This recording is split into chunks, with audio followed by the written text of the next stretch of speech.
Hey, there you are, Ephraim Salaam. Yes. What? How are you? Here's the thing. Here's the thing with Ephraim. Magnificent. Ephraim is a guy that whenever you see Ephraim, you smile. You are that Joy. you are just a pleasure of a human. How you guys doing, man? We're doing great. great. We're great. You Jay froze. Jay did freeze bedroom. Jay, you froze there. Oh, sorry. I said it looks like you're in your grandma's bedroom or something. You've got a beautiful beard. Ephraim, Where are you, buddy? Yeah, where are you? How are you? I'm in LA. I'm at the house in Studio City. Trying to find someone to come homeschool my children because I'm over it now. I just I want to give them back now. Oh, your video last week. You. So you should follow Ephraim on social media. You posted a video. The camera's just on you, and you're like, I can't do it. I've had enough of these kids. I can't do it. I just it's several moments in the day where I come to that realization that I'm not cut out for this. Like I couldn't be a stay-at-home dad. Like I don't know. I would give my children away. So Ephraim, have you talked to guys who are still in the NFL who are like, get me back to the gym, get me out of this house. I'll go train for 12 hours a day. Yeah, but the thing is, they know it's coming, right? Like for us common folk, like we just here at home. Like the NFL is going to be the one sports organization that doesn't miss a beat. Like they won't miss a game or anything like that. So the guys pretty know. Like during this time, they're usually gearing up to start going on their last vacation, and then they'll go into training camp in July. So they have a running clock, and they know at a certain time you can just check out and go to training camp. Like for us, we're in it. We're locked in. I don't have anywhere to go. How old are your kids now, Ephraim? They are 8 and 5. Oh, so that's like that's tough. I feel like that might be the toughest ages. Yeah, because they're both boys and they both they don't listen. Like, is that I kept as a dad, I would think back and I'm like, did I not listen as much as they did? Like I'm trying to be partial, right? I'm trying to be fair. So I'm like, did my dad have to ask me 94 times in one day to pick one thing up? I just don't. I can't. I don't know. I can't. You know what recall those memories. You know what I tell my daughters, because you guys probably the same growing up. If our parents ever had to repeat something, like to tell you to do something, the look you would get, you'd never do that again. I tell my kids, I'm like, if my dad ever had to ask me twice to do something, like, it was a different time, Dad. Right, it's different exactly. now. I'm like, come Exactly. on. Yeah, it's I'm trying to keep it together, guys. I'm trying to keep it together. See, there's one of them right there. Just about to be on Skype. Get out of here. Beat it. Kids, man. What's your work schedule like right now, Ephraim? Like what's going on with you?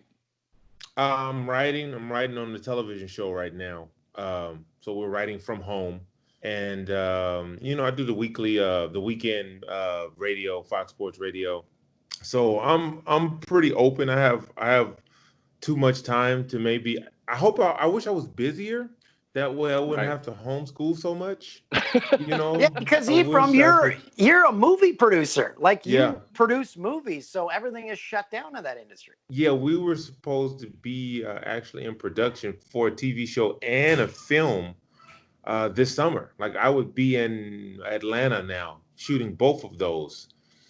And I'm not. I'm at home at my dining room table here. This is we had a big movie coming out for our company on the 19th of this month. It was our first summer release, and we was very excited. We were very excited, and that went away. Yeah. The good thing is we've got another release date. The movie is called Fatale, and it's released through Lionsgate. And October 30th is our new release date. So, fingers crossed that holds up for us. Yeah. How do you think the industry, do you see theatrical releases continuing the same way they always have, Ephraim, in the wake of I think they'll come back, and they'll come back strong because number one, people want a break. Yeah.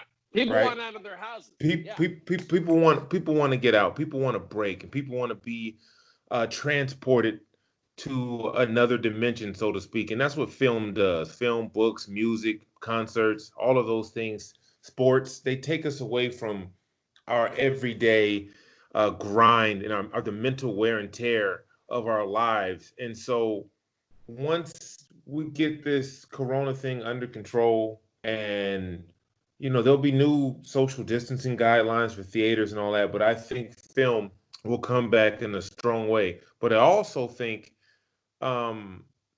this time has forced studios to really look into other forms of distribution. We've seen a lot of big movies. Trolls was the biggest movie. I think it just came right on VOD. That's and right. Depending on what that revenue stream looks like, I've always said, and I said this I think about 4 years ago, that if I were Marvel and Avengers or that whole franchise, like a tentpole franchise, Fast and the Furious, those type of movies, what I would do is I would have my normal release schedule, but on the first weekend, I would allow the movie to be rented. You can name your price, say $100, right? Right. On that Saturday, Sunday, or Friday, Saturday, you have an opportunity to rent the Avengers as it was in the movie theaters. Yeah. For $100. But at an accelerated price, at a higher price. You know what I mean? And so, Yep. people will be like, "Hey, you want to come over, watch Avengers? You bring $5, $10. We are, I'll pay for you." But that revenue stream in itself, it'll still do $1 billion in the box office. But that you're just tapping into another revenue stream, and so, maybe being forced to have movie theaters closed, maybe that'll be another direction studios want to go. Wait, Ephraim, you're saying that when I have people over to watch a pay-per-view UFC event, I can collect money? Yes, you can. Yes, you can. I should be doing that. Dan Especially just whoever to has steal the biggest gas TV. last week, Ephraim. It's not going well for him this year. Are you guys like in the same house, just in different rooms? No, we're 1 hour apart. 1 hour apart. And how is that going for you guys? I know you guys the proverbial joined at the hip. Are you guys okay? Are you guys making it? Well, like Dan, it would be like Dan living in Redondo Beach and me living in Studio City, kind of, like it's, which is basically what kind of happened when we lived in LA. So I don't know, maybe that's just what works for us, we separate when we are off camera, and then we come together when we're on camera. Jay, let me ask you something. What do you have on the lower half there? Oh, like what am I wearing? Yes. This is a jacket. No, not up top. We can see up top. Just something tells me that the bottom doesn't match the top with you. Oh, yeah, you're right. Yeah, I got shorts on. The jean shorts too. Okay, take me back to the 90s. Jorts. We got jorts. Let me just roll those up like a hipster if I could. Yeah. Oh, jean man. short look. Yeah, very Angus Young. Hey, buddy, I have a question. Is there a curfew in Studio City right now? 5 p.m. 5 p.m. Yeah, it's pretty intense out here. So everything going on, Ephraim, you're a black man in America.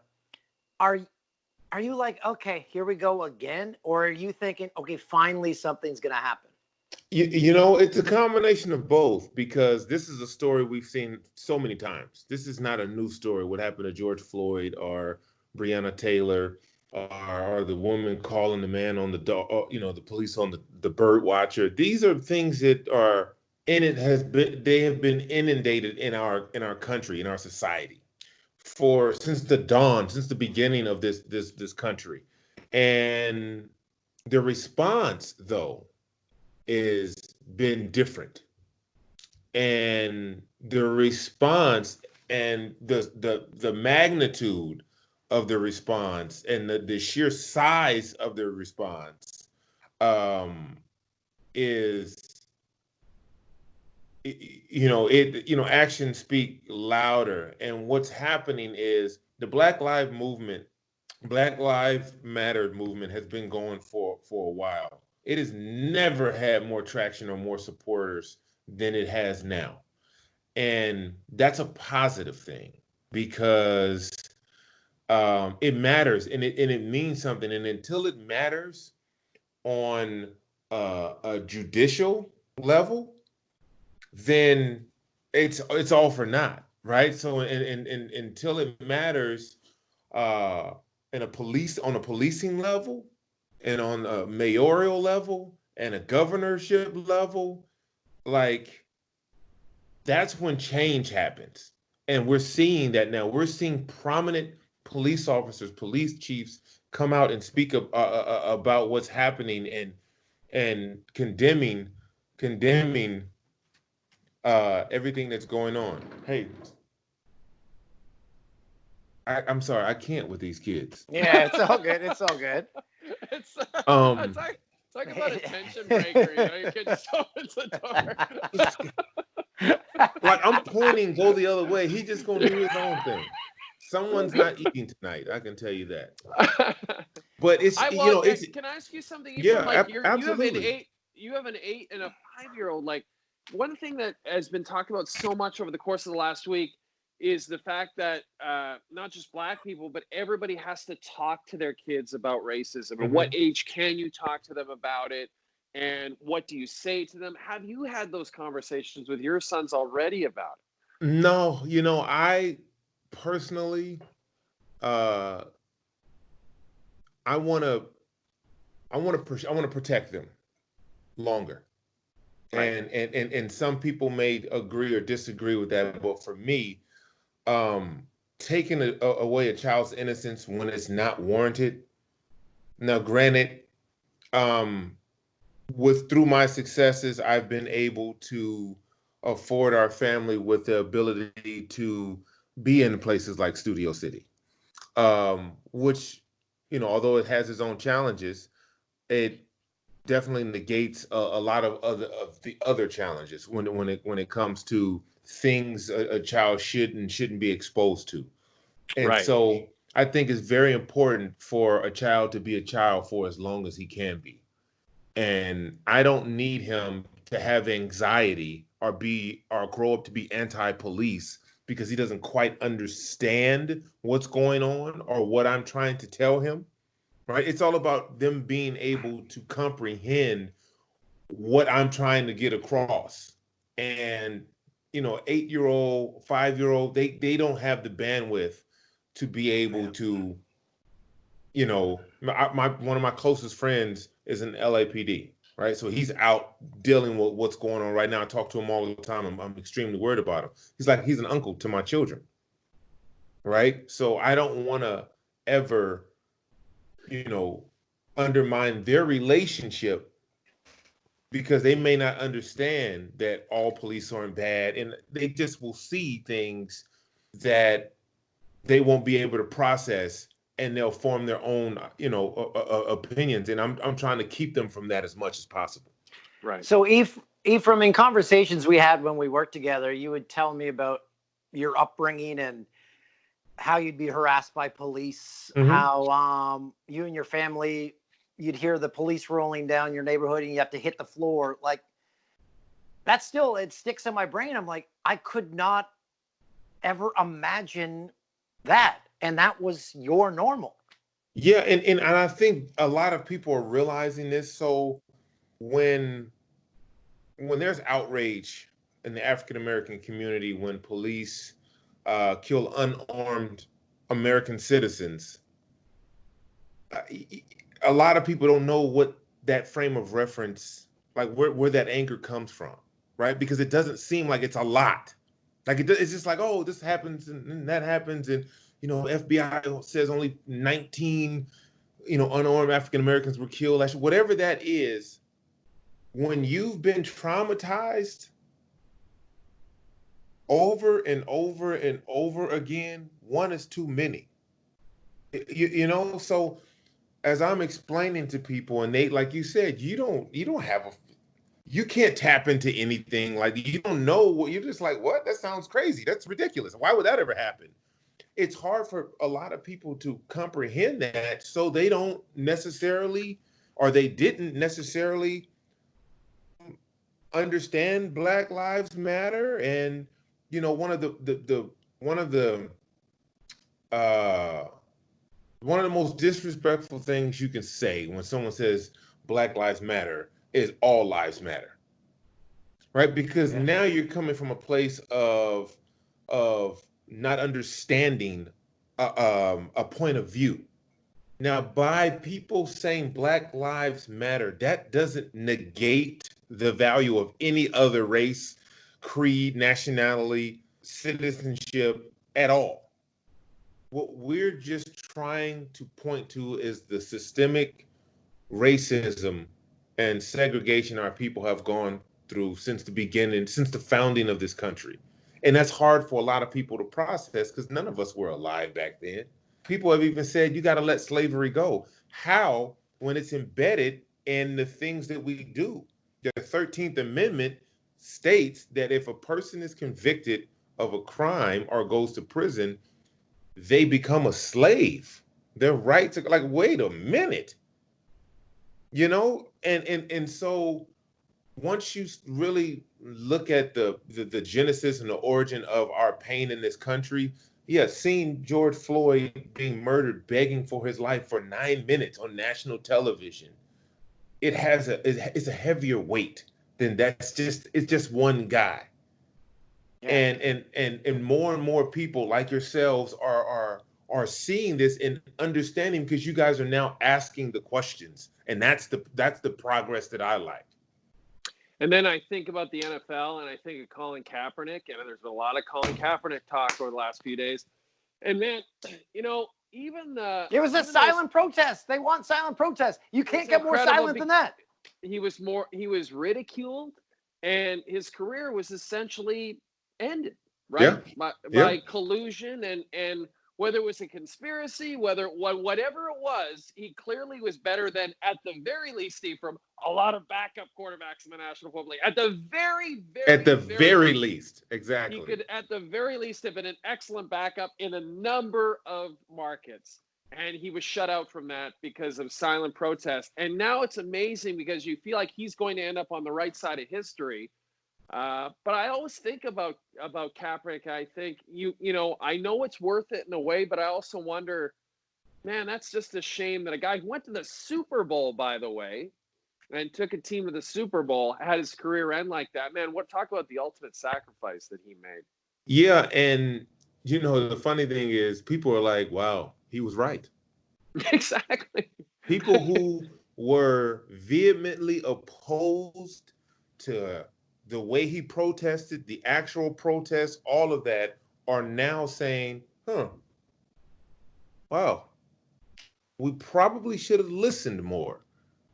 Because the thing now that it kills me is people who don't agree with something, they always want to tell you how to protest or how to speak your mind. So what was happening when Colin Kaepernick was going through his thing, it was like, well, why does he have to do it there? Why does he have to do it like that? Because it had the most impact. And Trump said he should be fired for doing it. He called him a son of a bitch, said he should be fired, said that anyone who kneels should be kicked out of the country. All of this rhetoric, right? All of this rhetoric. And it was only to bring awareness to what the entire world is experiencing right now. So to tell those same people who are bored of that protest to stop being so angry and protest silently, what happens when a silent protest is ignored? Right? This is the result of demonizing Colin Kaepernick and and shunning any player and calling them unpatriotic and all kinds of crazy things, because these individuals, these African American men, decided that they were going to take a stand by taking a knee against something that has been running rampant in this country, and the whole world gets to see what we were talking about on the front row right now. And And you it's just tough mentioned to hear. Oh, sorry. Go ahead, Dan. I was just going to say, and you get to see it because now the cameras are always rolling. Always Imagine, rolling. imagine what you've gone through, what so many people have gone through when the cameras aren't rolling. Just last night, I was watching the LA news, and these store owners who were black were trying to wave down the cops because they had looters. Cops showed up, put the store owners in handcuffs immediately. It's like, you were doing this on live television while all of this is going on. What the is happening? Yeah, we've seen a whole nother level of police brutality during this protest. It reminds me of the 60s when my parents were marching in the civil rights movement in the South. Some of the images we're seeing from these police officers mirror those type of images. And the fact that we're where we are now and they still can't control themselves. Mm-hmm. Think about that. They still can't control themselves when the world is watching. Right? And that goes to, there's a problem with the system. Right? There's a problem with the way the hiring process, right? There's a serious problem there, because it's like, you guys, you're on TV, right? You can't push a woman in her face to the ground. You can't. In Seattle, they pepper sprayed a 9-year-old girl. Are you like, where are we? A 9-year-old girl. This is what, like, this is, you can't, you can't make this up. This is like There was another instance where a black man rolled through a stop sign. Cops followed him home.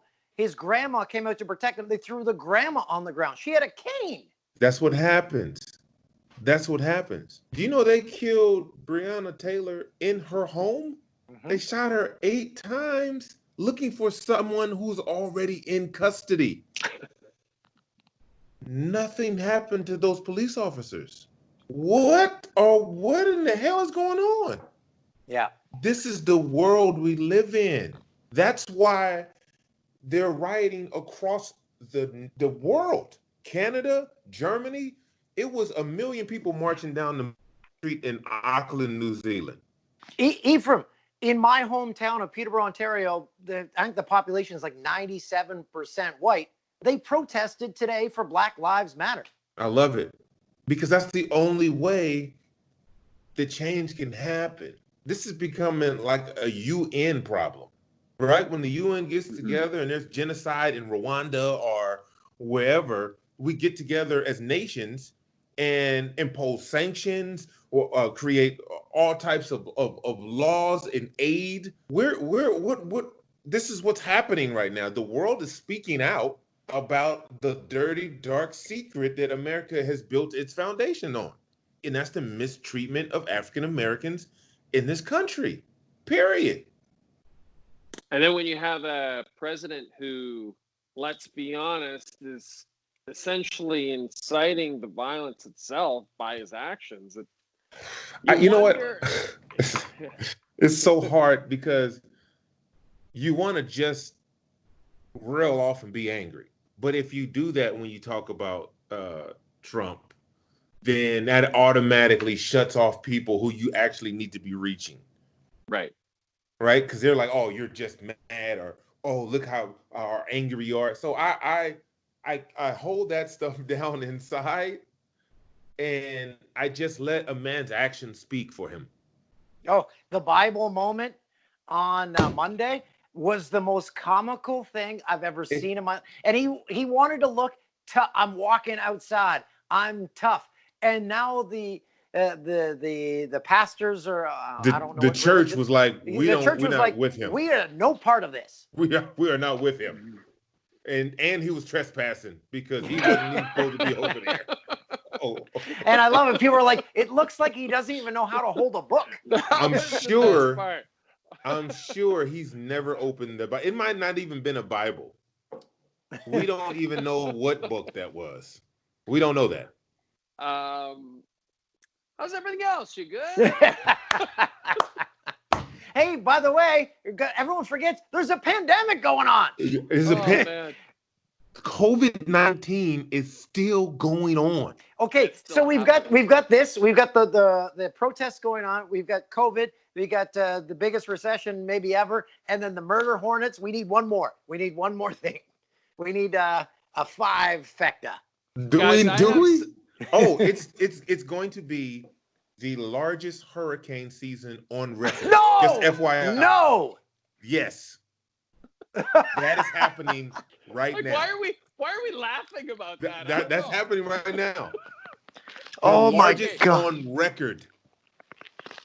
Let me just say this: that I feel like, and Christoph, if you could cue up that thing that we have, I feel like there's something that's going to bring America together again, and it's the revival of a very special sitcom that we did not get the opportunity to produce back in 2016, but I will say that I think now is the time for that sitcom to come back, and this is the theme song. They came to the States to get a new life started, and then they found out they were getting deported. But then they checked the law, found a little known loophole. They could stay with me if I took on a new role. Me and my boys, I became their dad. If you think it's weird, well, screw you, jerk. Okay, wait. I have not heard that in forever. That's my vocal range right now. That is catchy. That is catchy. That is amazing. I love that. And I'm telling you, that would have been a hit show.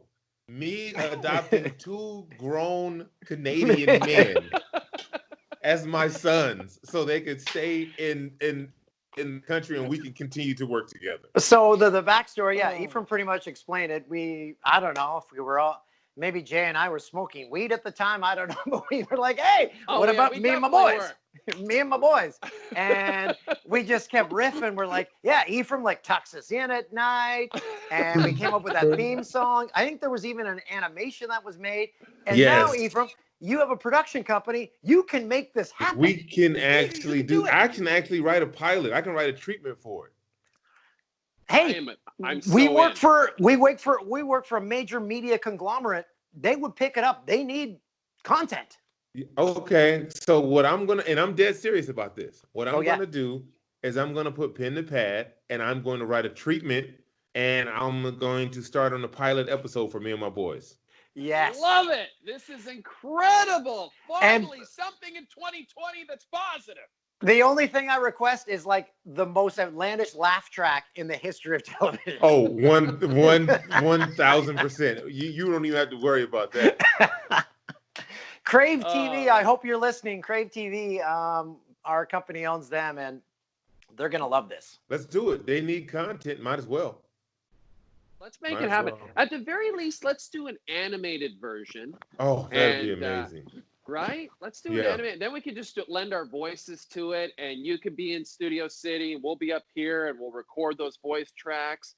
And, man, it'll be the next Family Guy. Like that will be so much money. Awesome. Yeah. And you can get away with so much more with animation. Yeah. All right, so it's settled. We've all agreed to it. And the podcast listeners will expect it to happen. So look for that maybe in 2021 when all the hurricanes end. How many? We got to. So we could spend an hour with you, Ephraim, but we got to let you go. We've taken you for so long. How many movies are going to be made about the year 2020? Probably over 1,000. Yes. Literally. If you can't not make a film from here on, or a television show, without mentioning the pandemic. Like you can't. It can't be done.